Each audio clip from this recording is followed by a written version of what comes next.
So welcome back to Grounded, the home of mindfulness, meditation, self-exploration.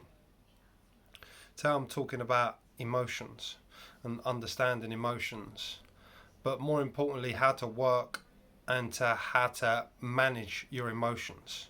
But before you can work and manage your emotions, you need to understand how the emotions work or what the emotions are.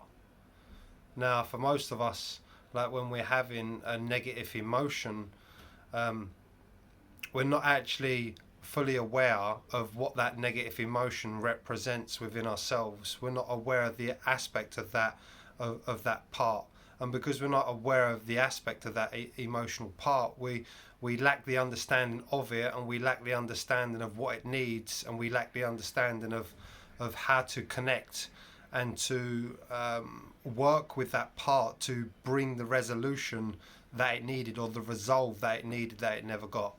So when we're unable to get the resolve that we needed for these emotional parts through the right way, which is love and connection, we go about getting that love and connection through unhealthy ways. And so the first thing to understand with emotions is whenever you're feeling down, whenever you're feeling sort of negative or sad or depressed, we've got to see that these feelings represent parts of ourselves that we haven't met and acknowledged.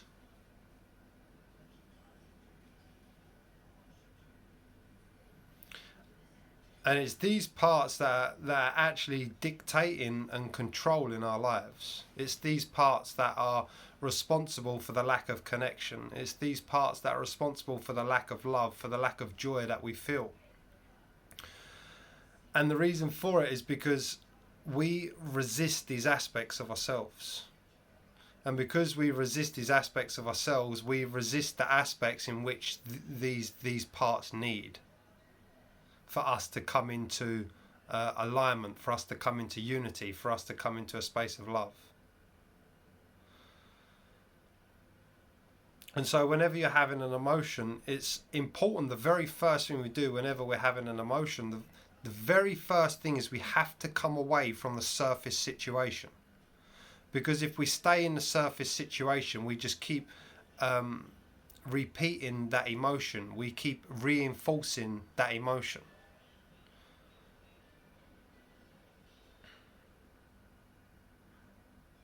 So the way in which we do this is we come away from the very surface of our life, from the surface level of our life. And we begin to look at this emotion. Now, one of the ways in which we begin, first of all, we have to identify what is this emotional aspect of myself that I'm feeling in this moment. What does this emotional aspect of me represent? Is it representing fear? And if it's representing fear, what am I fearing? So we have to understand what the reaction or the emotional aspect represents within ourselves. Then we have to begin to work with this part. So if this part of me is representing fear, what am I fearing? So for instance, if this is like reflecting in a relationship, and you're going into a breakup or something like that, but there's a part of you that fears that breakup. There's a part of you that doesn't want to go down that road of actually being alone. So we have to go into that fear. Okay, what does this fear represent? What am I fearing in this moment, in this situation? Well, I'm fearing being alone. Or I'm fearing that I'm not going to find anybody else. And then we have to question that layer again. Okay, so what happens if I don't find anybody else? And we come further down into that emotional aspect. And beneath that, we'll find the feeling of aloneness. So I don't, what happens if I can't find anybody else? Well, then I'm going to be alone. Okay, so we come into the feeling of aloneness.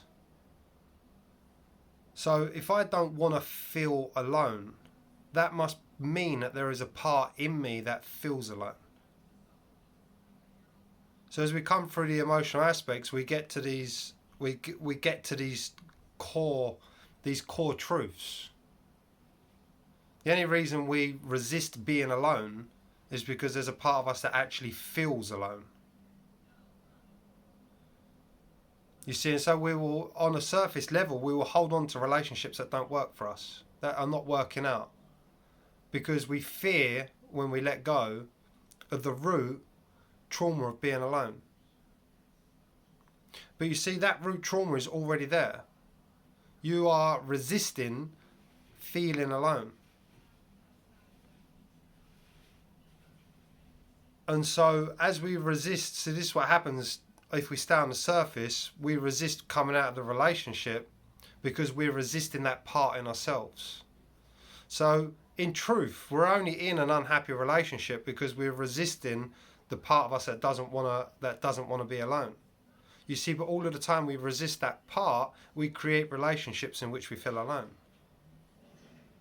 And so we have to work down through the layers to get to the core truth, the core feeling in which you're resisting. All negative emotion is a resistance. It's a resistance to feeling a certain way. It's a resistance to feeling sad. It's a resistance to feeling down. It's a resistance to feeling alone. It's the resistance to feeling negative. So all negative emotions, why they feel so painful, is because you're resisting aspects of yourself. But yet these aspects that you are resisting, that need healing, that need understanding, that need to have their needs met, are actually creating everything in your reality. So moving back onto how we work with an emotion, we get to the very core. So for instance, in this example, we come down to the core that feel alone. There's a part of me that feels alone. Now, what kind of age does this emotional aspect of you represent? Because there's many ages in which we experience these kind of negative traumas that we find ourselves in. And as we actually start to work with aloneness, which is actually a very core trauma, as we come into that part, when did I feel alone? What age is this part of me? So we start to get into the feeling of it and begin to work with a feeling. So this part of me feels very young. In fact, this part of, because I've been into my own aloneness, I understand it. This part of my aloneness is actually like, it's like we're talking the ages of like 2 to 3 years old. And so as we come into that aspect, we begin to feel it, we begin to acknowledge it, we begin to acknowledge this part in ourselves. So if I have a feeling that doesn't feel alone, that feels alone, what was it missing? What was I lacking in my childhood? So we come in and we understand that this feeling was lacking closeness. This feeling was lacking contentment, was lacking love, was lacking affection, was lacking connection. You don't have these feelings for no reason. All of the negative feelings that you have in your life have a genuine reason for them. Now, when you are born into this world, you are born angelic. If you look at a newborn baby, if you look at a dog or anything that's really newborn, you will see the angelic nature to it. It's pure angelic. It's pure beauty. It's just pureness. It's innocence. It's sweet, pure innocence. And that innocence is just in an angelic state of just love and contentment. And then it comes into this harsh reality. This is a harsh world. Don't ever for 1 minute think that this reality isn't harsh. So it comes into this harsh world where all of a sudden it begins to experience unhappiness. Because we are not human beings that deal with unhappiness, because we don't. We shut this part of our psyche out. So we don't know how to deal with unhappiness, and we have these newborn angelic children being born into the world, and what do they come up against? They come up mum and dad's unhappiness. And straight away, even the situation of putting a child in a cot and leaving it creates trauma. And it begins to shift. It begins to shift us out of this angelic way of being, out of this angelic connection. And this angelic nature that we all have, this innocence, we begin to come out of it because it's not safe to be in innocence. And as we come out of it, we experience what it's like to feel alone. We experience disconnection. And then from that very core, from being shifted out of that angelic state, you feel the aloneness. When you're in the angelic state, the state of innocence, the state of connection, there is no me, you, and separation and identity. It is pure being, pureness, the pure love of God. But when you experience trauma, you shift out of it. And as you shift out of it, you shift into this layer of aloneness. And then to stop you feeling this, you shift out of the aloneness into what later becomes coping mechanisms, the conditioning. Because then when you feel that aloneness, your primary function then becomes about filling that void of aloneness, not to feel that, through the connection with the parent. And so you begin to condition yourself to stay close to the parent. And then this is when our conditioning happens. This is when we begin to come into the conditioning of ourselves. And all ourselves is coping.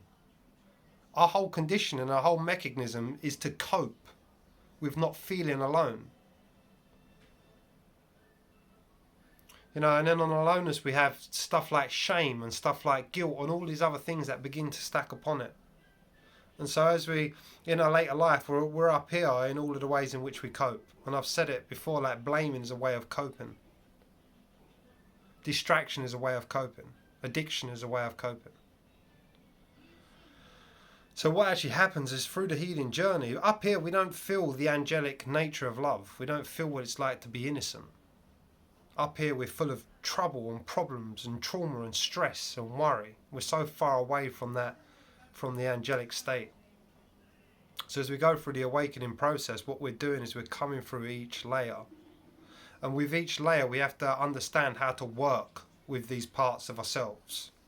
With these suppressed, painful aspects of ourselves, we have to learn what do they need. The part of me that felt alone needed connection. Connection with other people, because that's what it was lacking. But all of the time I deny the aloneness. I deny my connection with others. You see, when you force away aloneness, you force away connection. Because connection is what aloneness needed. Connection is what aloneness didn't get. But until you recognise aloneness and recognise that part and stop suppressing it and working against it, you'll continuously have a life where you feel alone. Because you're pushing against aloneness, you're creating aloneness. But as you come into aloneness, you understand what does this aspect of me need? And you grieve that which you didn't have. Then you're meeting that part, and you begin to meet the needs of that part. You begin to meet the needs of the connection, of the love. And then you can get that in healthy ways, through relationships, through people, through proper, deep meaning, purposeful connection.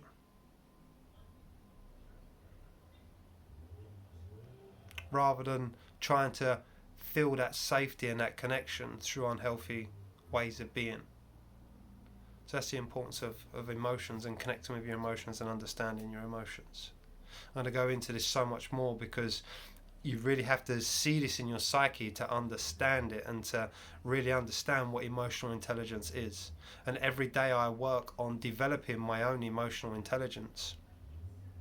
But I understand the fundamental principles of what it means to no longer resist